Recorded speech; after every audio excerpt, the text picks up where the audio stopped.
Giya sa Subo karon, Barangay Intelligence Network paligunon sa gobernador. Mga batanon mihugop sa labing unang Provincial Youth Fair. Cebu Provincial Employment and Services Office mipahigayon sa local jobs fair. Samtang Cebu Provincial Health Office miyawhag sa katawan paglikay sa sobrang init. Mga ospital, bus terminal o prisuhan gibutangan og rainwater catchment facilities. Pinabutang isda na embargo sa Cebu Provincial Anti-Illegal Fishing Task Force. Sa mag-uban kita adto ta sa nindot nga lungsod sa Medellin. Kini og daghan pa dinhi lamang sa Subo karon.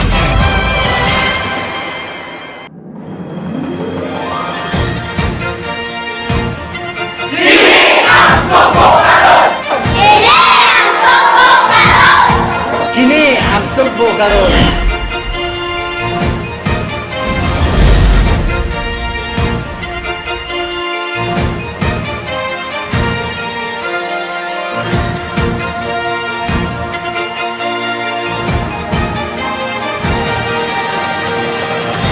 Gikan sa lawak balitaan sa Cebu Provincial Information Office. Ang diya ang Subo karon. Mayong adlaw, kami ang inyong mga alagad ug inyong mga tigbalita sa probinsya sa Subo. Ako si Abner Quinio. Ako usab si Cathy Calago. Ug ako, si Corina Lucero. Among ihatod kaninyo ang mga balita sa Subo karon.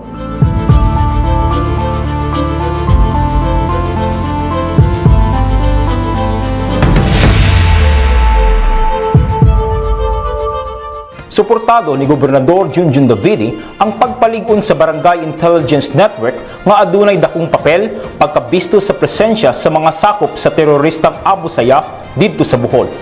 Undersecretary Oster Panadero sa DILG miawhag sa kamahinungdanon pag-organisar sa Purok Barangay Intelligence Network. Ang chairman sa Regional Peace and Order Council, Governor Junjun Davido III, mihatag sa iyang pagsuporta alang sa pagpakusog sa mga Barangay Intelligence Network nga giawhag ni DILG Undersecretary for Local Governance, Oster A. Panadero, kinsa mihatag sa iyang reaksyon humang gipresentar ni Bohol Governor Edgardo M. Chato ang pagtambayayon sa mga kabarayuhan ug puro kamihatag ug tukma nga kasayuran sa pakigbatok sa Abu Sayyaf. To show that the barangays in Bohol are prepared for these types of activities. So I think, Mr. Chairman, I think just plan this. It might be something to consider. Is a question like, so in how many barangays in Region 7? And the outbook 7 has some fund, no? Which we can probably use for these perhaps trainings or seminars for even up to the barangay level, no? As regards terrorism, threats to security in the region. Na nagtagbo karon ang mga sakop sa Regional Peace and Order Council nga naglangkol sa nagalaing mga ahensya sa gobyerno sa lalawigan sa Sugbo, Bohol ug Siquijor.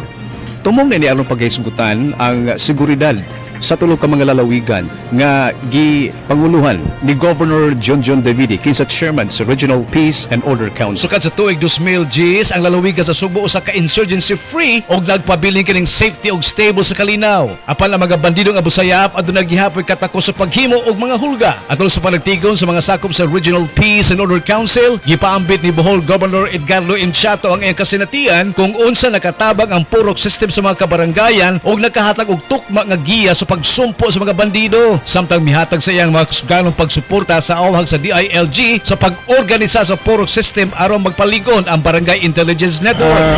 That's very much expected sa DILG to keep track o naabay establish nga Barangay Intelligence Network kay mandate man na sa DILG sa mga LGU sa una pa. That should be actually in place already. So what the DILG will be doing is just to make a follow-up kung ang mga LGUs naka-establish ba yun. Mismo ang ground commander sa mga trupa nga nakik-inkwentro sa mga Abu Sayyaf dito sa Barangay Napo, Inabanga ug Clarin, Bohol, may butyag sa kamahinungdanon sa suporta sa mga kabarangayan aron mas mapaligon pa ang intelligence unit sa mga otoridad. Atong kauban karon diri si Brigadier General Arnolfo C. Matenggihan sa Philippine Army kinsa mga ground commander atol sa bakbakan sa Inabanga ug Clarin, Bohol diin nahimo kani successful. General Ano ba yung mga contributions na naging successful sa ating mga tropa? Well, unang-una yung community participation, yung collaboration between the local government unit and the security sector.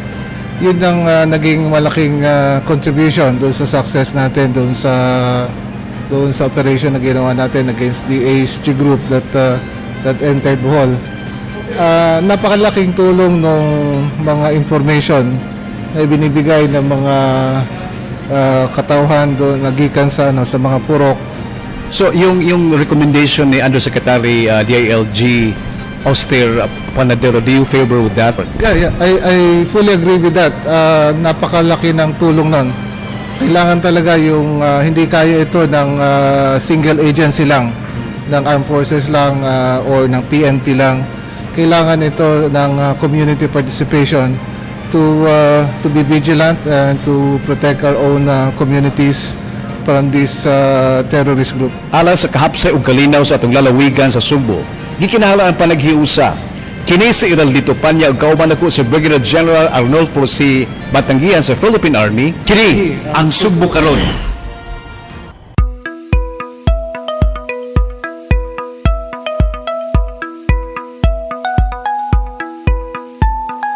Labing unang Provincial Youth Fair sa Central Visayas, nakadani og daghang kabatan-unan. Nagdala kini sa tema, Valuing the Importance of Youth Participation in Local Governance, pag-agni kanila, pagbutar sa umaabot nga sangguniang kabataan kun SK elections. Kapin sa libo ka estudyante, gikan sa nagkailaing high school o universidad, mitambong sa unang Provincial Youth Fair sa Central Visayas.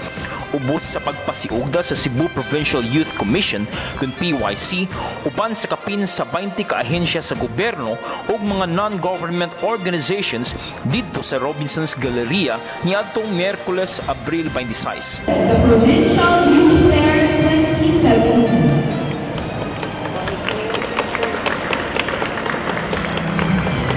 Uban sa tema, Valuing the Importance of Youth Participation in Local Governance, ang kalihukan gitumong pagdasig sa mga batanon pagparehistro sa umaabot nga sangguniang kabataan elections. Taliwala sa lakang pagpuspone sa SK elections, ang Pangulo sa PYC, Charlton James Canoy, misanong sa hangyo sa National Youth Commission, pagmugna og youth fair, pagpakita sa serbisyo sa nagkalain-laing ahensya sa gobyerno dinhi sa nasod. So, we are planning after diri sa Cebu, muadto mi sa Bohol, mag-conduct po ng Provincial Youth Fair in Siquijor and in Negros Oriental. Mitambong sa kalihukan, mao mismo ang First Lady sa probinsya sa Sugbo, Jubel A. Davide, kinsa mipresentar sa iyang mga panglantaw sa katalingbanong hagit sa mga batanon. Please stand up and be counted. Stand up for the right things. Stand up for what is right, what is the truth, and not the distorted truth. Remember, there are a lot of distorted truth. There are a lot of fake news, fake websites, and fake opinions. So please stand up and be counted. You are not invisible. You're born for a purpose. Si Mrs. Davide mipaambit usab sa mga batanon sa iyang katakos sa entrepreneurship, labi na kay ang enterprise makatampo og dako sa paglambo sa komunidad samtang sa samang higayon muhatag og ganansya. Like in the provincial government, they have, and we have worked for blood in our house, and a weaving back. Even in Abdao, they assisted the revival of abroad in this field.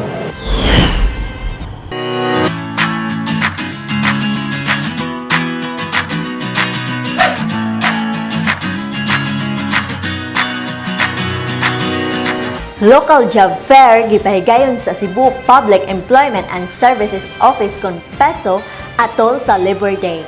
Dagan ang na-hired on the spot. Buhatan sa PESO, bukas kanunay sa mga nangita og trabaho.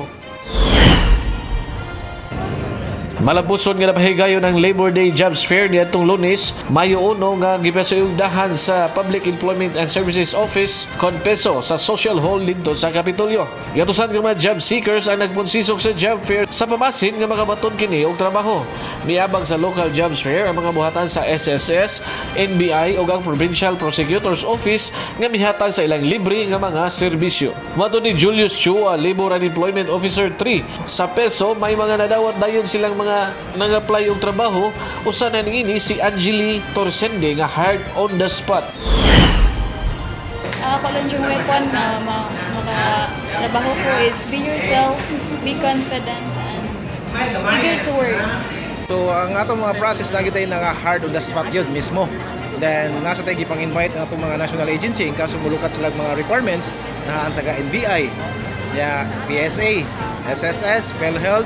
Then ato sa invite ang atong Capital Medical Team o atong Provincial Prosecutor. So ang services sa Provincial Prosecutor, free ang ilang Provincial Prosecutor clearance, then affidavit of loss, libre.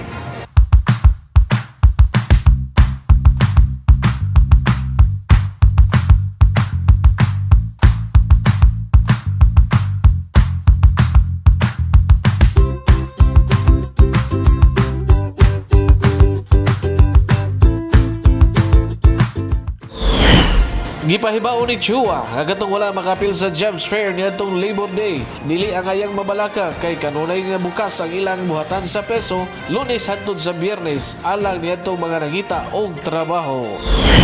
Minsay lang sa mga katong mga aplikante nga gusto gyud mga apply og trabaho. Kung once ka dili sila maka-appeal gyud diri sa job fair, mo visit lang sa office sa Peso, nami sa ground floor Capitol Building. Or pwede ra mo tawag sa among office 253-5710 or 888-2328 local 12190. Okay, or visit sa among website pesocapital@gmail.com. I-send lang ang inyong email or inquiries. So atong sunod nga job fair karong umaabot July 9, overseas job fair. Kini si Renner Badgali anan sa Sugbo karon.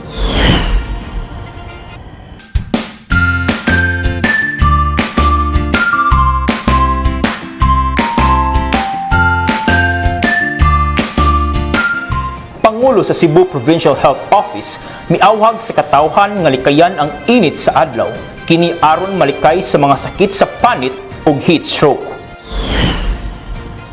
Sa padayong init sa adlaw nga nahitala sa Pag-asa, miabot kini og 37 degrees Celsius din Bulana. Tambag sa buhatan Cebu Provincial Health Office kalikayan ang pinakainit ka oras sa adlaw nga mao nga 1:00 ug 2:00 sa hapon. Aron paglikay sa heat stroke, sanglit ang pangluwas usaman sa mga 6 key agenda ni Governor John Jun Davido III. Miauhag ang buhatan sa Cebu Provincial Health Office sa pag-amping taliwala sa gisinati karong grabing kainit sa adlaw. Okay, kaning heat stroke, we have to understand that this is a medical emergency.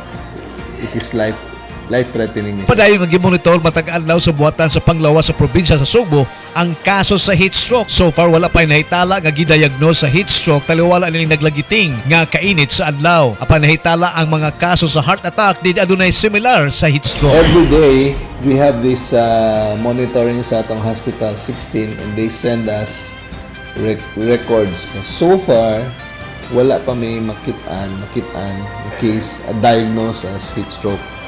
Although daghan ng cases nga na heart attacks, no? What akibaw nga was it caused by heat stroke or not? Kibaw man ta ang symptoms sa heart attack o kining heat stroke are almost similar. Gipahimang nun Engineer Alfredo Kiblat, acting Pag-asa Director, nga makapaabot ang Sugbo sa init nga panahon ining musunod nga mga adlaw diin pinakainit nga nasinati kumpara sa miaging tulo ka dekada. Dugang tambag ni Dr. Rene Catan alang ni adtong mahilig og outings, magdala gayon og daghang tubig ug kung mahimo likayan ang kainit sa adlaw ilabi na sa pinakainit nga oras sa alas 11 hangtod alas 2 sa hapon. If you need to go outside, kailangan protected ka from direct sunlight. Don't, even if you're protected na direct sunlight na kay payong because of the ambient temperature ba, don't stay too long. So labi na kaning ato ang mga pavement reflect ng ginisang heat bisan pag nagpayong ka igo gyapon rin mas taas, unlike kung nakas field as golf course maprotektahan na kay ma-absorb ang heat. So stay away from the sun specifically during what time? Between 11 to 2. Ang pinakainit yun is around 2 o'clock. When the heat sa morning sun ni-penetrate na sa ground ba, na dry kayo, ang temperature yun sa environment mo, igo na siya mga 45, 40 degrees centigrade. Kini si Heraldito Panya o kini ang Sugbo karon. Pito ka lungsod ug usa ka component nga syudad ang nakalawat sa pasidungog alang sa DILG Seal of Good Governance gumikan sa pag-apas niini sa pag-comply alang sa 2015 Seal of Governance. Ang lungsod sa Alegria, Cordoba, Mualboal, Poro sa isla sa Camotes, Sambuan, Sugod, Tuburan ug ang syudad sa Naga. Human kini mga local government units miapas sa evaluation sa miaging tuig nga gitawag og post-compliance passer sa 2015 Seal of Governance. Pito ka lungsod o usa ka component city ang miapas sa 2015 Seal of Good Governance passers. Mao kini ang gitawag og post-compliance passers. Usa ka hagit sa matag lungsod ang pag-improve sa ilang mga serbisyo alang sa ilang mga konstituente. Hindi usap ipasabot sa inyong padayon na pagbulig sa probinsya nato sa pagkapon sa atong tinguha kalabuan alang sa matag Subuan. Sa miaging tuig, 8 ka mga lungsod ang nakaduwat ug pasidugog alang sa nakakumply sa 2015 Seal of Good Governance. Ang lungsod sa Argao, Bantayan, Dalaguete, Dumanhog, Malabuyok, Medellin, Uslo ug San Remigio. Kayo po no nga Naga is the only component city nga na-awardan og Seal of Good Local Governance, but actually kaning year is in 2015 sa time pa ni Mayor Val. Although the compliance was made in 2016 partly during my term na. So ingon ani nga mga okasyon nga hatagan ta og recognition for our governance. It inspires us. I'm inspired to do more, to do better for Naga ug sa mga nagahan. Happy kaayo ko and I'm very proud nga at least nakadawat mi usami sa 8 nga nakadawat sa mao nga recognition, and we will do our best, we will double our effort para makuha na sa ninamo. Maybe hopefully 2017 kaysa 2016 usa lang ang nakakuha. So hopefully sa 2017 og onwards among makuha ang another nga recognition. Actually, this is not from me. I gained this from my father. So I just have to continue his good doings and his legacy, and of course better governance. Gipasabot ni DILG Jerome Gonzales nga dili sayon ang pag-comply alang sa mga Seal of Good Governance ang kinahanglan nga makaabot ang matag local government units sa mga standard alang sa good financial housekeeping, social protection, disaster preparedness, business friendliness ug competitiveness ug ang kahapsay sa kalina. The Seal of Good Local Governance is not easy to pass.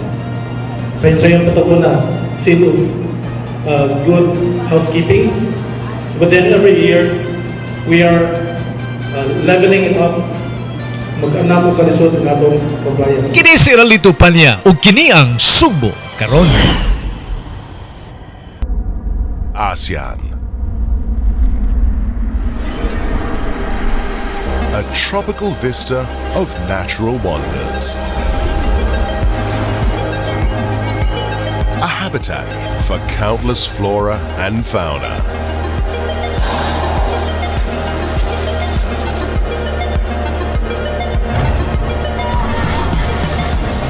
Home to over 650 million people. A kingdom steeped in culture and tradition.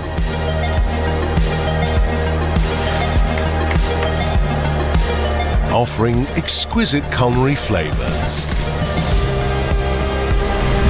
10 magnificent countries.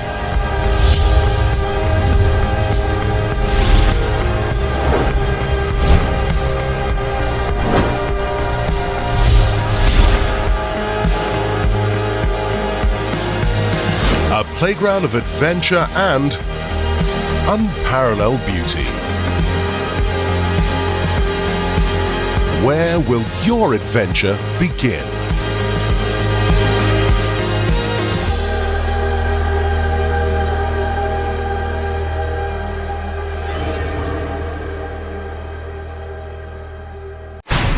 Naglakiting ang kainit ni ining panahon sa summer.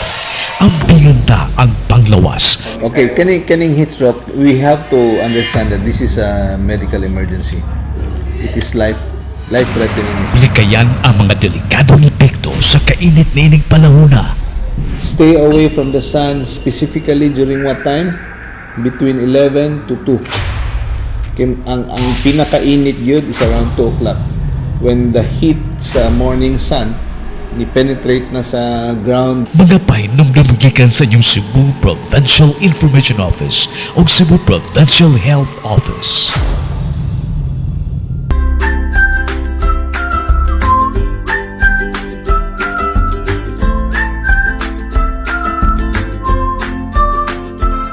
Provincial Environment and Natural Resources Office nakahuman na pagtukod sa mga rainwater catchment facilities diha sa mga major hospitals, bus terminal, o sa Cebu Provincial Detention and Rehabilitation Center kon CPDRC, agi og pagpangandam sa huwaw. Gilauman nga mograbe pa ang kainit sa panahon karong buwan sa Mayo. Tungod niini, may giandam na ang Cebu Provincial Government aron mapungan ang makadaot nga epekto sa huwaw. Kini pinaagi sa gipanghimo nilang water catchment facilities, mangrove rehab ug pagpanalipod sa sunog sa kalasangan. Sa miaging buwan sa Abril, ang Provincial Environment and Natural Resources Office Conpendro nakahuman pagtukod sa rainwater catchment facilities sa mga major hospitals. Among gibisita ang rainwater catchment facilities sa Cebu South Bus Terminal ug giingong gamit kaayo ang tubig uwan sa paglimpyo sa kasilyas ug uban pa sulod sa terminal. Samtang dinhi sa Museo Sugbo, amo sa mga gisusi ang susamang pasilidad nga dako kayo gamit sa pagpanglimpyo. Sa Cebu Provincial Detention and Rehabilitation Center kon CPDRC, may natapos na nga usa ka rainwater catchment facility ug giplanuhan na ang pagtukod sa ikaduha nga punduhan sa tubig uwan.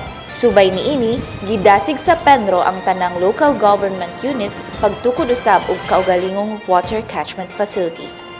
Kini si Corina Lucero, alang sa Sugbo karon.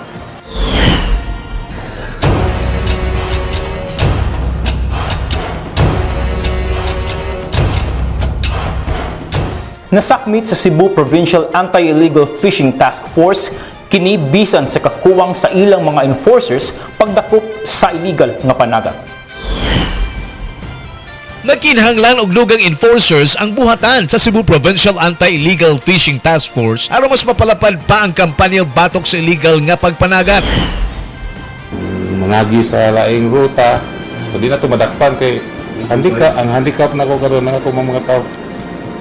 Now we have only four personnel assigned sa task force, and we just rely sa mga kuan sa CENTCOM, Government Security. Ang illegal nga pagpanagat makaapekto sa mga marine resources sa lalawigan sa Sugbo. Ang buhatan ni Colonel Lyndon Ruiz, ang tigdumala sa Cebu Provincial Anti-Illegal Fishing Task Force, naghimo og series nga pagpanakop. Gani, baguhay pa lamang na-intercept ang truckload sa mga marine resources di nasikop ang usa ka box nga dunay sulod. Pinabutang assorted nga mga isda human kini gisusi sa mga examiners. Iwangon, Estaca, Compostela, mga 7 o'clock. Ang mga 11 o'clock, they flagged down a fish carrier, a Isuzu truck with plate number 075305. It was driven by a certain Mr. Demetrio Tipay with a residence at Agnaya, San Remigio. And allegedly, the vehicle is owned by a certain Donna Piscante. So, ang nangyari, pag plug down, hinto, stop, atong gikuwag sample. Gikuwag sample ang mga boxes. Actually, there were more than 100 boxes. But naay mga shells, naay mga mollusks, kanang squids, scallops, nana. So, katulang isda. And our fish examiner found out that a box and at least 20 kilos of fish are positive of manifestation. It was caught using explosives. Ang ilhanan nga ang isda pinabuthan, gumikan na makita diri ang ilaw niini nga inighiwa niya sumala sa pag-examine sa mga examiner sa anti-illegal fishing nga kini mga isda pinabuthan kini sa mga dinamita o nakalapas kini sa balaod diha sa pagkuha og isda. Paila ang pilabutan nga mga isda, gumikan kay ang tiyan nga bahin maayong pagkadugmok. Apil na ang internal nga bahin sa isda. Kasong administratiba o pagbayad sa tukmang penalty ang atubangon sa mga nakalapas. Provincial Ordinance 2012-05 as amended 2015-21, we will file appropriate charges, administrative sa FARAB para ubayad sila sa penalty sa ilang violation sa ordinance. Kini si Ralito Panya o kini ang Sugbo karon.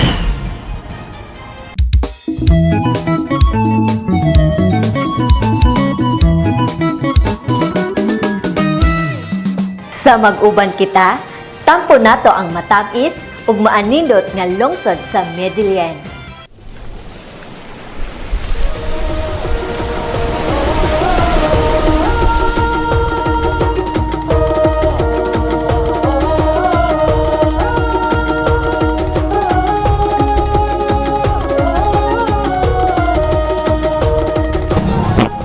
Welcome to Medellin, home of the sweet people.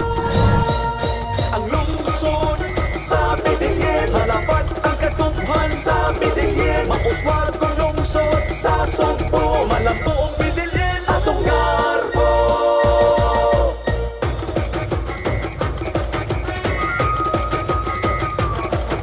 Umahang taliwala sa lawon sa Ug mao kini ang naghatag og katamis sa kabuntagon sa Medellin.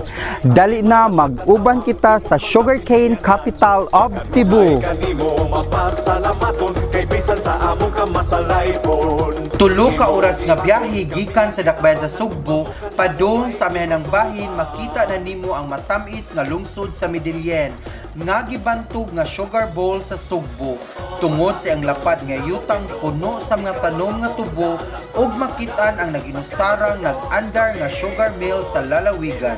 Ang ato ang land area estimated about mga 7,000 plus.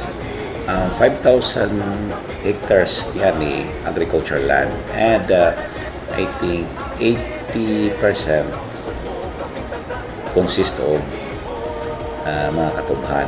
Og kini ang nag-unang tinubdan sa kinabuhian sa mga lokal sa maong lungsod. Agig pasalamat sa maayong panahon, lapad nga ani og langit nung katamis sa ilang asukal nga produkto. Sa matag ika-27 nga adlaw sa Abril, nagsaulog ang lungsod sa Medellin sa ilang kapistahan ug sinulog ni Senyor Santo Niño nga naila na karon nga Katubhan Festival. Ato ang mga participants purely residents of Medellin. Kaigsunan nato diri kay we have amazing talents ato ang mga residents ato ang lungsod. We want them to tap and to showcase naatay mga maayo kaayo mga presenters. Og karon atong sayran ang paghudiyaka sa mga pasalamat sa mga taga Medellin sa ilang maanindot nga pasundayag gikan sa 8 ka mga tribu nga nagtigi sa Katubhan Festival. Sa mga liya kita sa atong Ginoo, sa kanunay ang lungsod ta. Ang matag presentasyon nagpakita sa ilang tagsang konsepto o interpretasyon pinaagi sa paggamit og tubo inspired nga mga props ug paghalad ngadto sa balaang bata. Magkahiusa, Santo Niño, Santo Niño. Ang tribo Korbahanon gikan sa mga barangay Tindog, Korba ug Panugnawan nga last presenter sa maong festival ang misungkit sa kampyonato sa maong panagtigi. Kining inyong higala usab-usab pod sa mihukom sa pagpili sa mga mananaog sa maong sangka ug mao kini ang kompletong listahan sa mga mananaog sa Katubhan Festival 2017. Og mao kini ang mauswagon nga lungsod sa Medellin Pinoy-anan sa mga madanihon, mapahiyumon ug maabi-abihon nga mga lumulupyo. Kini si Sam Monte Carlo, alang sa mag-uban kita! Ako si Benchon Mondigo, ang umahan sa lungsod sa Medellin. No? I'm inviting everyone, especially sa avid fans and supporter followers o mag-uban kita together with host Sam Monte Carlo, no? Every 7 to 7:30 in the morning and every Friday sa CCTN Channel 47. Sa atong bagong kauban dinhi sa Sugbo karon, Miss Corina Lucero, welcome sa atong show. Welcome dinhi sa Sugbo karon ug sa ato mga viewers, kanunaya ang pagsunod sa Sugbo karon. Daghan kayong salamat ug sa atong mga viewers. Mao kadto ang mga balita nga hatod kaninyo sa Sugbo karon. Ako si Abner Quinio. Ug ako usab si Cathy Calago. Ug ako si Corina Lucero. Daghang salamat.